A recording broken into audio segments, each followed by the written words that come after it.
नमस्कार दोस्तों, स्वागत है आपका एक और नई वीडियो में। आज से हम शुरू करने वाले हैं भौतिक विज्ञान के महत्वपूर्ण प्रश्नों की सीरीज, जिसमें आपको पर डे 5 प्रश्न मिलते रहेंगे। आज जैसे मैंने भौतिक विज्ञान के प्रश्नों की सीरीज डाली है, तो कल आपको रसायन विज्ञान के प्रश्नों की सीरीज मिल जाएगी। अगर आप कमेंट करेंगे तो दूसरे भी जो विषय हैं उनकी भी सीरीज आपको मिलती रहेगी। ये जो प्रश्न मैं बताऊंगा ये बहुत ही महत्वपूर्ण प्रश्न रहेंगे। अगर आप इनको तैयार कर लेते हैं तो एग्ज़ाम में अच्छा स्कोर कर पाएंगे। और इसकी मैं पीडीएफ भी प्रोवाइड करूंगा। अगर आपने अभी तक चैनल को सब्सक्राइब नहीं किया है तो सब्सक्राइब कर लीजिएगा। चलिए बिना देरी किए हुए शुरू करते हैं। प्रश्नों के इस सिलसिले में ये जो आज मैं वीडियो डालने जा रहा हूँ, इसमें आप ये पहला पार्ट समझ सकते हैं। और इसमें 5 प्रश्न रहेंगे जो मोस्ट इम्पोर्टेंट हैं। अति लघुत्तरी लघुत्तरी में आ सकता है, इसलिए आप इसको बहुत ही बारीकी से तैयार कर लेंगे। तो सबसे पहला प्रश्न आपके सामने लिखा हुआ है, विद्युत फ्लक्स की परिभाषा तथा मात्रक लिखिए। विद्युत फ्लक्स की परिभाषा तथा मात्रक लिखिए। उत्तर में हम क्या लिखेंगे, यहाँ पर आप देख सकते हैं, विद्युत क्षेत्र में स्थित किसी क्षेत्रफल से अभिलंबवत दिशा में गुजरने वाली विद्युत बल रेखाओं की संख्या को विद्युत फ्लक्स कहते हैं। जैसे हम मान लेते हैं, यहाँ पर मैं समझाता हुआ भी चलूँगा। जैसे ये एक कोई विद्युत क्षेत्र है, इसमें ये कोई पृष्ठ है भाई, क्षेत्रफल है। इसके अभिलंबवत जो इससे गुजरने वाली विद्युत फ्लक्स है, विद्युत बल रेखाएं हैं, इन्हीं के माप को हम क्या कहेंगे, विद्युत फ्लक्स कहेंगे। इससे जो गुजर रही, इस पृष्ठ से होकर जो विद्युत बल रेखाएं गुजर रही हैं, इन्हीं को हम माप के क्या कहेंगे, जो माप निकलेगी इनकी, उन्हीं को हम क्या कहेंगे, विद्युत फ्लक्स कहेंगे। यही हमने परिभाषा में लिखा हुआ है। इसका मात्रक न्यूटन मीटर स्क्वायर बटे कूलाम होता है, अथवा वोल्ट मीटर भी हम कहते हैं। 2 मात्रक हैं इसके, आप याद रख लेना, न्यूटन मीटर स्क्वायर बटे कूलाम अथवा वोल्ट मीटर। उम्मीद करता हूँ ये क्वेश्चन आपको क्लियर हो गया होगा। चलिए एक बार फिर से इसको पढ़ लेते हैं। विद्युत क्षेत्र में स्थित किसी क्षेत्रफल से अभिलंबवत दिशा में गुजरने वाली विद्युत बल रेखाओं की संख्या को विद्युत फ्लक्स कहते हैं, या संख्या की माप को विद्युत फ्लक्स कहते हैं। इसका मात्रक न्यूटन मीटर स्क्वायर बटे कूलाम अथवा वोल्ट मीटर होता है। ये आप क्वेश्चन बारीकी से तैयार कर लीजिएगा, ये कई साल एग्जाम में पूछा हुआ है। अब चलिए बात करते हैं दूसरे महत्वपूर्ण प्रश्न की। इस प्रश्नों के जो सिलसिला है, इसमें जितने भी प्रश्न हैं इसकी पीडीएफ बारीकी से आपको मिलेगी। मैं लास्ट में बताऊंगा कि आप कहां से डाउनलोड कर सकते हैं, इसलिए बारीकी से आप देखते हुए चलेंगे और तैयार करते हुए चलेंगे। लास्ट तक बने रहिएगा, नहीं तो आप पीडीएफ नहीं समझ पाएंगे कि हम कैसे डाउनलोड कर सकते हैं। दूसरा क्वेश्चन जो हमारा है, रेखीय आवेश घनत्व से क्या तात्पर्य है, या क्या समझते हैं रेखीय आवेश घनत्व क्या है। तो इसमें हम लिखेंगे रेखीय आवेश घनत्व। चलिए पहले मैं चित्र द्वारा समझा देता हूँ। जैसे मैंने एक रेखा खींच ली, ये एक रेखा है 1 मीटर की मान लेते हैं। अब इस पे जो जितना भी आवेश है, 1 मीटर की रेखा है, इसकी मान लेते हैं लंबाई L है। अब इस पर जितना भी आवेश है उसी के अनुपात को हम क्या कहेंगे, उसके, और ये जो लंबाई है, आवेश और लंबाई के अनुपात को हम क्या कहेंगे, रेखीय आवेश घनत्व कहेंगे।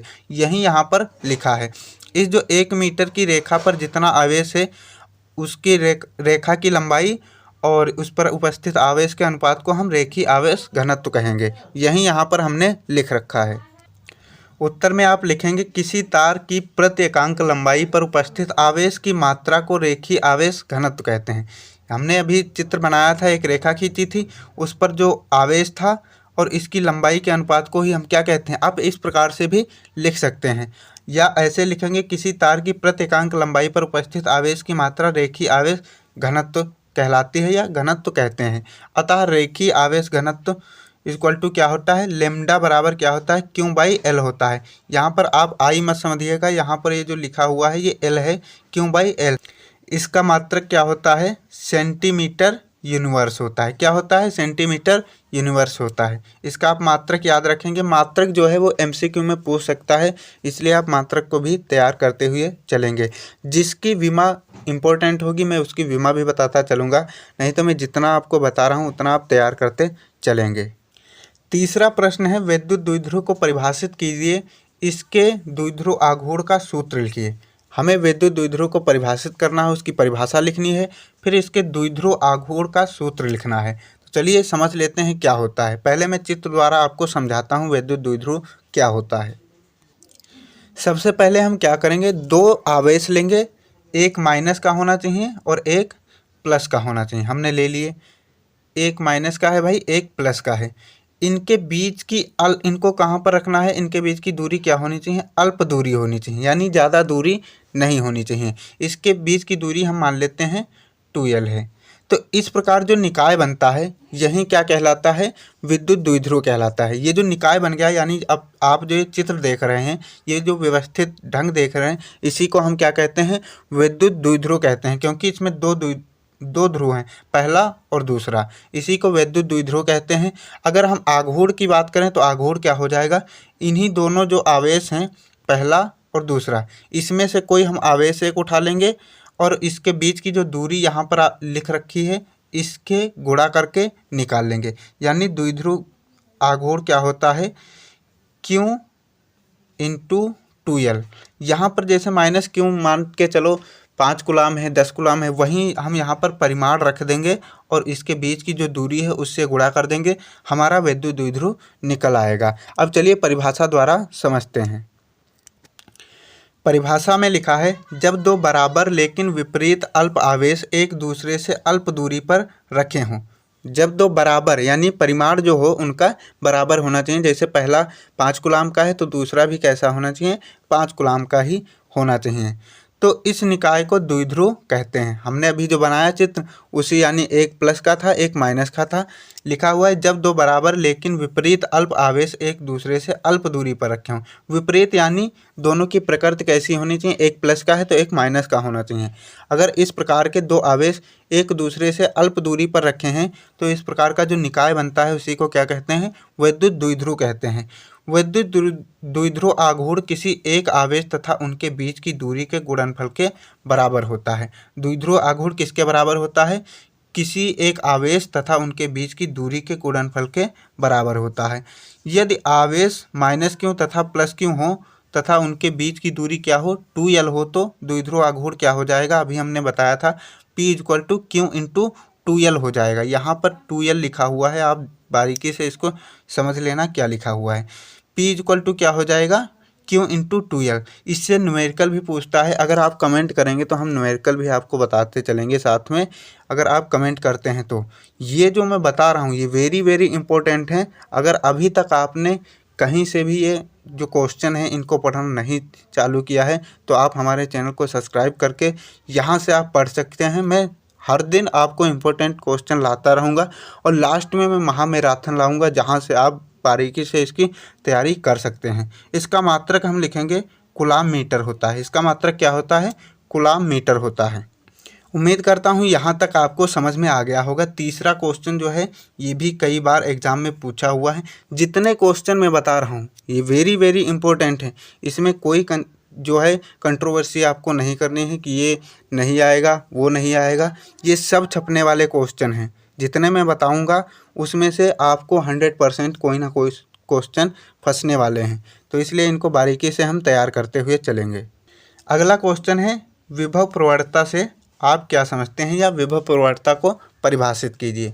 विभव प्रवणता किसी विद्युत क्षेत्र में दूरी के सापेक्ष विभव में परिवर्तन की ऋणात्मक दर के बराबर होता है, या उसी को हम विभव प्रवणता कहते हैं। विभव प्रवणता किसी विद्युत क्षेत्र में दूरी के सापेक्ष यानी दूरी के साथ साथ विभव में परिवर्तन की ऋणात्मक दर को विभव प्रवणता कहते हैं। इसका जो सूत्र निकलता है वो क्या होता है, E = -ΔV/ΔT। ये इसका सूत्र होता है। अगर आपको न्यूमेरिकल पूछता है तो आप इस पर न्यूमेरिकल भी लगा सकते हैं। विभव प्रवणता किसे कहते हैं या विभव प्रवणता का मान ज्ञात कीजिए, तो आप ऐसे भी लगा सकते हैं।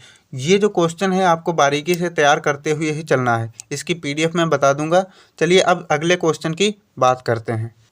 अगला और इस वीडियो का लास्ट क्वेश्चन है, समविभव पृष्ठ की विशेषताएं क्या हैं। समविभव पृष्ठ, सम का मतलब समान, विभव का मतलब विभव, यानी जहां पर विभव समान होता है समविभव पृष्ठ कहलाता है। समविभव पृष्ठ किसी विद्युत क्षेत्र में स्थित कोई ऐसा पृष्ठ जिस पर स्थित सभी बिंदु समान विभव पर हों, यानी सभी बिंदु पर विभव क्या हो, समान हो, समविभव पृष्ठ कहलाता है। समविभव पृष्ठ किसी विद्युत क्षेत्र में स्थित कोई ऐसा पृष्ठ जिस पर स्थित सभी बिंदुओं पर विभव क्या हो, समान हो, समविभव पृष्ठ कहलाता है। विशेषताएं हम इसकी लिखेंगे, किसी आवेश को समविभव पृष्ठ के एक बिंदु से दूसरे बिंदु तक ले जाने में किया गया कार्य क्या होता है? शून्य होता है। किसी आवेश को समविभव के पृष्ठ के एक बिंदु से दूसरे बिंदु तक ले जाने में किया गया कार्य क्या होता है? शून्य होता है। जैसे ये समविभव पृष्ठ है, इसका ये बिंदु है, एक मान लेते हैं ये बिंदु है, यहाँ से हम कोई आवेश यहाँ तक ले जा रहे हैं तो इसमें किया गया कार्य क्या होगा? शून्य होगा। यही यहाँ पर पहली इसकी विशेषता हो जाएगी। दूसरी विशेषता है समविभव पृष्ठ के समीप विद्युत क्षेत्र की दिशा समविभव पृष्ठ के लंबवत होती है। समविभव पृष्ठ के समीप विद्युत क्षेत्र की दिशा क्या होती है?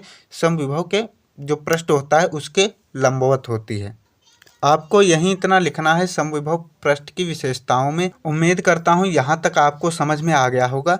जैसे मैंने आज भौतिक विज्ञान के 5 प्रश्न बताए हैं, कल मैं रसायन विज्ञान के 5 प्रश्न बताऊँगा। ऐसे ही सिलसिला चलता रहेगा और बोर्ड एग्जाम द्वारा जारी अपडेट और मॉडल पेपर को भी सॉल्व कराऊँगा। अगर आपने अभी तक सब्सक्राइब नहीं किया है तो अब आपके पास टाइम कम है। अगर आप अभी तक भी तैयारी थोड़ी सी भी नहीं किए हैं तो बिना देरी किए हुए आप हमारे साथ जुड़ जाएंगे और मेहनत करेंगे और लगभग 90+ आप एग्ज़ाम में फोड़ेंगे। तो चलिए अब बात करते हैं कि आप इसकी फ्री में PDF कहाँ से डाउनलोड कर सकते हैं। PDF डाउनलोड करने के लिए आपको जाना है टेलीग्राम में। अगर आपने टेलीग्राम डाउनलोड नहीं किया है तो प्ले स्टोर से डाउनलोड करके उसको लॉगिन कर लेंगे। लॉगिन करने के बाद आप उसमें सर्च करेंगे BRGK बाई विपिन। वहाँ से इस लोगों का एक चैनल दिखेगा जिसमें आप ज्वाइन होकर इसकी फ्री में PDF डाउनलोड कर सकते हैं। हर प्रकार की PDF जो पिछली वीडियो बनी हुई हैं, हिंदी की भी आप पा सकते हैं, इंग्लिश के भी, जैसे इम्पोर्टेंट आर्टिकल हो गए, सेंट्रल आइडियाज़ हो गए, और भी आने वाली वीडियो हैं उनकी सबकी PDF आपको फ्री में वहीं पर मिलती रहेगी। नोटिफिकेशन हो गया, मॉडल पेपर्स हो गए, सब कुछ आपको वहाँ पर मिल जाएगा बारीकी से। और अगर आपको वहाँ से नहीं मिलता है तो आप जाएंगे चैनल के अबाउट सेक्शन में, वहाँ से भी मैंने इसका एक लिंक दे दिया है, वहाँ से भी आप क्लिक करके वहाँ से भी डाउनलोड कर सकते हैं। मिलते हैं कोई नई वीडियो में, तब तक के लिए आपके पास टाइम अब कम है, इसलिए सब्सक्राइब करके हमारे साथ जुड़कर इसकी पूरी तैयारी करते चलेंगे। मिलते हैं कोई नई वीडियो में, तब तक के लिए जय हिंद।